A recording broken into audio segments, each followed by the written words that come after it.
तत्पदं दर्शितमेन तस्मै श्रीगुरुवे नमः। ध्यानमूलं गुरोर्मूर्तिः पूजामूलं गुरोर्पदं मन्त्रमूलं गुरोर्वाक्यं मोक्षमूलं गुरोर्कृपा। ब्रह्मानन्दं परमसुखदं केवलं ज्ञानमूर्तिं द्वन्द्वातीतं गगनसदृशं तत्त्वमस्यादिलक्ष्यम् एकं नित्यं विमलमचलं सर्वधी साक्षिभूतं भावातीतं त्रिगुणरहितं सद्गुरुं तन्नमामि। ओम श्री सद्गुरुदेव भगवान की जय। श्री रामचरितमानस श्लोक। वर्णानाम अर्थ संघानाम रसानाम छंदसामपि मंगलानाम च कर्तारौ वंदे वाणी विनायकौ भवानी शंकरौ वंदे श्रद्धा विश्वास रूपिणौ याभ्यां विना न पश्यन्ति सिद्धा स्वान्ता स्थिमीश्वरम् वंदे बोधमयं नित्यं गुरुं शंकर रूपिणं यमासितो हि वक्रो अपि चंद्र सर्वत्र वंदते सीताराम गुणग्रामय पुण्यारण्य बिहारिणौ वंदे विशुद्ध विज्ञानो कवीश्वर कपीश्वरो उद्भव स्थिति संहार कारणीं क्लेश हारणीं सर्वश्रेयस्करीं सीता नतु हम राम वल्लभाम यन्माया वशवर्त विश्वमखिलं ब्रह्मादि देवासुरा यत् सत्त्वाद मृषा विभाति सकलं रज्जौ यथा हेर्ब्रह्मः यत्पादप्लवमेकमेवहि भवाम्भोधे स्थितिर्षावतां वन्देऽहं तं शेषकारण परं रामाख्यमीशं हरिम् नाना पुराण निगमागम सम्मतम यत् रामायणे निगदितं क्वचिदन्यतोऽपि स्वान्ता सुखाय तुलसी रघुनाथ गाथा भाषा निबंध मति मंजुल मात नोति जो सुमिरत सिद्धि होई गणनायक करिवर वदन करौ अनुग्रह सोई बुद्धि राशि शुभ गुण सदन मूक होई वाचाल पंगु।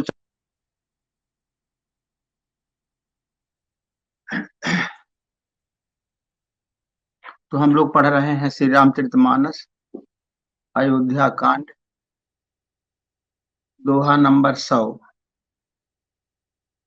सुन के बट के बैन प्रेम लपेटे अटपटे बिहसे करुणा आयन चितई जानकी लखन तन। केवट के प्रेम में लपेटे हुए अटपटे वचन सुनकर करुणाधाम श्री रामचंद्र जी जानकी जी और लक्ष्मण जी की ओर देखकर हंसे। बिहसे करुणा आयन, देखिए हंसने में और बिहसने में अंतर होता है। बिहसने मतलब थोड़ा सा जो मुस्कुराना है उसको बिहसना कहते हैं। थोड़ा सा हंसने का रूप बन जाए उसको बिहसना कहते हैं, मुस्कुराहट। और हंसना का मतलब होता है कि जब खिलखिला के जब हंसे, हंसने का रूप बन जाए कि हंस दिया उसने, तो हंसना कहलाता है। बिहसना मतलब पूरा हंसना नहीं, थोड़ा सा हंसने का रूप बना लिया जाए तो बेहसना, थोड़ा मुस्कुराने का। इसमें भी कई प्रकार के हंसने होते हैं, हंसना होता है। अट्टहास करी गर्जा बढ़ लगी कपि बढ़ लागे आकाश। अट्टहास, हाँ। अब हम लोग हंस रहे हैं, अब कोई थोड़ा मुस्कुरा दे ऐसे हल्के से, उसको बेहसना कहते हैं। तो बेहसे करुणा आयन चितई जानकी लखन तन। जब कोई रहस्यमय चीज होती है तब आदमी बेहसता है। हाँ, प्रकट करता है अपने अंदर की। हाँ, तो भाषा समझ में नहीं बेहसता कोई बात है तो आदमी थोड़ा सा हल्का सा मानते हो तो धो लो, अब क्या होगा इससे ज्यादा। पद नख निरख देव सरि हर्षि सुन प्रभु बचन मोह मति करसी। केवट राम रजाया सुपावा पानी कठौता भर ले आओ। प्रभु के इन वचनों को सुनकर गंगा जी की बुद्धि मोह से खिंच गई थी कि ये साक्षात भगवान होकर भी पार उतारने के लिए केवट का निहोरा कैसे कर रहे हैं। परंतु समीप आने पर अपनी उत्पत्ति के स्थान पदनखों को देखते ही उन्हें पहचान कर देव नदी गंगा हर्षित हो गए। देव नदी गंगा भी इन्हीं चरणों से तो मेरा पैदाइश है, मैं पैदा हुई। वे समझ गए कि भगवान नर लीला कर रहे हैं, इससे इनका मोह नष्ट हो गया, इससे उनका मोह नष्ट हो गया और इन चरणों का स्पर्श प्राप्त करके मैं धन्य हो जाऊंगी। यह विचार कर वे हर्षित हो गई। केवल श्री रामचंद्र जी की आज्ञा पाकर कठौते में भरकर जल ले आया। कठौता में जल भर के लाके रख दिया, भगवान पैर धुलवाइए, तभी आपको मैं नाव में बैठाऊंगा और पार उतारूंगा। यदि आपने न धुलवाया तो समझ लीजिए फिर पार नहीं उतर पाए। अति आनंद उमगी अनुरागा, चरण सरोज पखारा ने लागा, बरस सुमन सुर सकल सिहानी, यही सब पुण्य पुंज को नहीं। अत्यंत आनंद और प्रेम में उमंग कर वह भगवान के चरण कमल धोने लगा। सब देवता फूल बरसाकर सिहाने लगे कि इसके समान पुण्य की राशि कोई नहीं है। केवट क्या है? केवट है पुण्य। जिस पुण्य के द्वारा हमारे जो नाना जन्मों के पुण्य है, जिस पुण्य के द्वारा हमें मानव तन मिला और जिस पुण्य के द्वारा हम भजन करने में हम लोग लगे हुए हैं, वो पुण्य सब केवट है। केवट का रूप है पुण्य। अब वो पुण्य जो है वो तो भगवान को चाहेगा ही। तो वो सब देवता लोग फूल बरसा रहे हैं, लेकिन उनको ऋषा द्वेष भी हो रहा है कि देखो इसके समान कोई पुण्यात्मा नहीं है। हम लोग मर गए भगवान की प्रतीक्षा करते करते, भगवान अवतार लें और लाभ ये ले रहा है। तो पुण्य को तो लाभ मिलता ही। जो पुण्यवान होता है, जो साधक पुण्यवान होगा, जिसका पुराने जन्मों का पुण्य होगा, उसको तो लाभ मिलना ही मिलना, क्योंकि पहले कमाई उसके रखी हुई। तो ये केवट जो है हमारा नाना जन्मों का पुण्य जो बैठा रहता है, वही केवट है। वो पैर धोएगा, मतलब भगवान का पैर धोने का मतलब भगवान, उसके कारण भगवान में हमारा मन लग जाएगा। उसकी उसको ऐसा उसका प्रभाव है कि उसके कारण हमारा मन भगवान के भजन में लगेगा। आदमी कहता है ना कि पुण्य भी साथ देता है। जब हम साधना भजन करते हैं तो केवल इसी जन्म की साधना काम नहीं करती। पुण्य पुंज बिनु मिला ही न संता, सत्संगत संसित करें। कई जन्मों के पुण्य जब रहते हैं तब हमारे संसार का नाश होता है, और नहीं तो जल्दी नाश होता नहीं। कुछ ऐसा भी होता है कि गुरुदेव भगवान अपनी कृपा से हमारे हमको राइज कर देते हैं। वो भी हमारे यही कहा जाता है कि जब हमारे पुण्यों का प्रताप होता है तो गुरुदेव भगवान की कृपा भी हो जाती है। देखते हैं कि साधक को उठाने लायक है। कभी आप लोग स्वप्न हो और स्वप्न में ऐसा देखें कि हम जंगल में जा रहे हैं, भयानक घोर जंगल है, एक छोटी सी पगडंडी है जाने के लिए, आगे हम जाते जाते जाते जाते अरी पड़ गई, हम नीचे खड़े हैं। अब कहते हैं हम कहाँ जाएं, रास्ता ब्लॉक, पूरा रास्ता बंद हो। ऊपर हमने देखा, ऊपर गुरु भगवान खड़े हुए, तो अपना हाथ बढ़ाते हैं ऊपर से। अब स्वप्न तो है, ऊपर से उन्होंने हाथ बढ़ाया, इतना हाथ बढ़ाया कि हमारे हाथ तक पहुंच गए और उन्होंने पकड़ के खींच लिया ऊपर। अब ऊपर चले गए, अब उनके साथ जा रहे हैं। तो ऐसा स्वप्न जब आता है, उसका मतलब ये होता है कि हम गुरुदेव भगवान हमारे ऊपर बड़ी भारी कृपा करके हमको साधना में आगे उठा रहे हैं, बढ़ा रहे हैं। उसका मतलब ये, ऐसा कभी कभी साधकों को स्वप्न आते। जब कभी ऐसा स्वप्न आ जाए कि हमको गुरुदेव भगवान गाड़ी में बैठा के घुमा रहे हैं साधकों को, तो इसका मतलब ये होता है कि गुरुदेव भगवान हमारे साथ में और हमारे साथ में हमारी साधना में सहयोग कर रहे हैं। गाड़ी में बैठाने का मतलब हमारे साथ, हमारी साधना के साथ में तो है ही है, और साधना के साथ में होकर के हमें सहयोग भी करते जा रहे हैं, आगे बढ़ाते भी जा रहे हैं। ये मतलब होता है गाड़ी में बैठने का। और अगर कोई साधक ये देखे स्वप्न में कि हम स्वयं उड़ रहे हैं, हम जो है एक स्थान से उड़े और दूसरी जगह पहुंच गए, फिर वहां से उड़े, फिर तीसरी जगह पहुंच गए, उड़ने वाली स्पीड देख, साधक को ये समझना चाहिए कि हमारी साधना अच्छे तरीके से चल रही है। हमारी साधना, हम जो पुरुषार्थ कर रहे हैं, भगवान का भजन कर रहे हैं, वो अच्छे तरीके से हमारी साधना चल।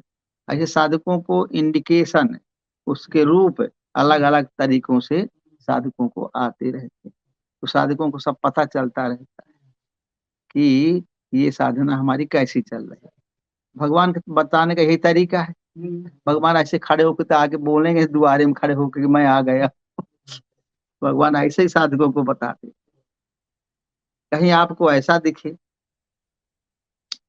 कि छोटा सा बच्चा दिखाई पड़े, एकदम नवजात शिशु पैदा हुआ, एकदम सुंदर, बहुत सुंदर देखने में लगता है, छोटा सा बच्चा पैदा हुआ है, इसका मतलब हमारे हृदय में भगवान राम का या इष्ट का स्वरूप हमारे हृदय में आ गया है। अलौकिक जो भगवान है, हमारा लक्ष्य है, वो हमारे हृदय में प्रकट हो गया। साधना में ये दिखता है। तो उस समय मानना चाहिए कि हाँ, बहुत अच्छी साधना हमारी हुई, अब गुरुदेव भगवान की कृपा हमारे ऊपर हो गई है, अब वो हमारे हृदय में पैदा हो गई। तो भाई प्रगट कृपाला, ये मतलब होता भाई प्रगट कृपाला दीन दयाला कौशल रहिता। इस प्रकार से उसका देखने में आता है। आपको स्वप्न में आएगा, कभी ऐसा दिखे कि कोई लड़की है 5 साल की और ऐसा जैसे देवी का रूप दिख रही है, अत्यंत सुंदर है, देखने में बहुत आकर्षित करने वाली, काम वासना वाली नहीं, शुद्ध विचार वाली देवी का रूप, तो ये मानना चाहिए हाँ, तो वो देवी का रूप है, शक्ति का रूप है, सीता का रूप है, वो प्राप्त हो जाती है। तो साधकों को ऐसे सपनों के माध्यम से भगवान बताते रहते। कभी किसी के मन में ये इच्छा हो जाए कि भगवान हमारा आगे का हुई, मान लीजिए हम अभी साधना में तो लगे, आगे भगवान हमारे लिए कि कैसे साधना पूरी होगी नहीं होगी, इस प्रकार से अगर किसी को स्वप्न, मान लीजिए कोई संकल्प करता है, साधक साधक तो है, सब प्रकार के संकल्प विकल्प करते रहे, तो भगवान दिखा देंगे। कोई जो है खाई खंडक और नीचा ऊंचा पहाड़ बता दिखा दें, कहीं देख ये बराबर करे में तो ही देख ली कितना समय लागी। इतने तो समय लागे कर, खाई खंडक बना के हमको प्लेन करना है, बड़े बड़े खाई खाई खंडक है, हमको प्लेन करना है, कहीं देख ले ये सब बड़ा, इतना बड़ा खेत बराबर कर, ये जमीन बराबर करे का है। मार कठिन मतलब बहुत कठिन है, अभी इस जन्म में हम पूरा नहीं कर पाएंगे। ऐसा भगवान चित्रण दे देते हैं साधकों को स्वप्न। तो साधकों को जो स्वप्न आते हैं वो कुछ अलग ही ढंग के आते हैं। हाँ, क्योंकि साधक साधना में लगा है, उसका लक्ष्य साधना है, इसलिए उसको साधना संबंधी ही स्वप्न आते हैं। वो वाले नहीं आते दुनिया वाले स्वप्न, वो जो आते हैं साधना से संबंधित आते हैं। जो करता है उसे संबंधित स्वप्न आए, उसी की शंकाएं भी बनती हैं, उसी प्रकार की शंकाएं भी रहती हैं। अगर कोई कोई साधक गृहस्थ में रहते, मान लीजिए, और वो घर द्वार से कोई मतलब नहीं रखती, साधना में लगे हुए हैं, उनको भी स्वप्न आएंगे और साधकों जैसे स्वप्न आएंगे। अगर साधना कर रहे हैं तो साधकों जैसे स्वप्न आएंगे कि साधना कर रहे हैं और हमारी साधना का ये रूप है, बता देते हैं भगवान। तो भगवान सबको गाइड करते हैं, भगवान सबको गाइड करते हैं। लोग कहते हैं कि भाई स्वप्न है, ये तो सब मिथ्या है, ऐसा कहा जाता है कि स्वप्न मिथ्या है। लेकिन अब स्वप्न मिथ्या है, लेकिन स्वप्न के अंदर परमात्मा भी तो बैठा है, वो भी उसी माध्यम से हमको गाइड करते।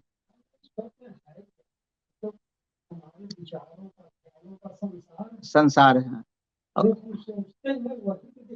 हाँ, सामने आके दिखाई पड़ता। हाँ, तो उनमें वास्तविकता भी रहती है, उनमें वास्तविकता ऐसा घटित भी होता है, और उसे वो भगवान माध्यम भी बना लेते हैं, अपने अपने विचारों को बताने का माध्यम भी बना लेते हैं। उसी के माध्यम से बोलेंगे, बात करेंगे, अनुभवों के द्वारा संचार करेंगे, तो साधक को काफी उससे मदद मिल जाती है। तो कुछ बातें ये व्यवहारिक बातें हैं तो साधकों को घटित होती हैं, होती रहती समय अनुसार। तो साधक का मनोबल गिर नहीं पाता। कहीं मान लीजिए कोई किसी साधक का मन माया में फंस रहा, किसी साधक का मन माया तरफ आकर्षित हो रहा, तो भगवान बता देंगे, दिखा देंगे कि नहीं, तो भगवान दिखा देंगे, चित्र में दिखा देंगे कि हम एक हड्डी लेकर के उसको चूस रहे हैं, जैसे कुत्ता चूसता रहा हड्डी। हम प्रैक्टिकल बात है बता रहे हैं, हड्डी चूस रहे हैं। उसका क्या मतलब हुआ? आपने देखा कि हम हड्डी चूस रहे हैं इसका मतलब क्या हुआ कि तुम क्या माया मोह को चूस पड़े हो पीछे, इसमें कोई सार नहीं, रस नहीं है, और इसमें कुछ नहीं, क्या चूसते हो इसको? तो माया में क्या, इसको क्या आनंद ले रहे हैं? इसमें कुछ आनंद आनंद नहीं। ऐसे सपन आते बड़े विचित्र विचित्र। कहीं आपको दिखेगा कि हमारे पास शेर का अटैक हो गया, शेर बड़ी जोर से दौड़ा हमारे तरफ, और इतना जोर से दौड़ा भयानक शेर, लेकिन कुछ हमारे पास आके रुक गया, कुछ कर नहीं पाया हमारे। इसका क्या मतलब हुआ? इसका मतलब हुआ कि संसार रूपी शेर, संसार के जो वातावरण है, जो संसार का स्वरूप है, वो शेर है, वो हमारे ऊपर अटैक करता है, लेकिन हम खड़े हैं, हमारा कुछ कर नहीं पाता, रुक जाता है, मतलब हमको बचा दिया है उसने अब संसार का अटैक आता है, लेकिन उससे हम बच जाते। ऐसा स्वप्न में दिखाई पड़ता है। सूचना है, कभी दिखता है स्वप्न में कि कभी सर्प दिखता है, बड़ा भयानक सर्प आया, और सर्प दिखा, हमको कुछ किया नहीं, बचा दिया, काटने से दिखाई भर पड़ा है। इसका मतलब हमारे अंदर कोई बड़ा भारी संशय घुस गया है, भगवान संबंधी संशय घुस गया है, हमारे चित्त को मथ रहा है, वो सही भजन करने नहीं देता है। फिर कुछ दिन में संशय हट जाएगा, तो फिर मन में लगे, भगवान मन लगने लगे। ऐसे साधकों को नाना किस्म के स्वप्न आते रहते हैं।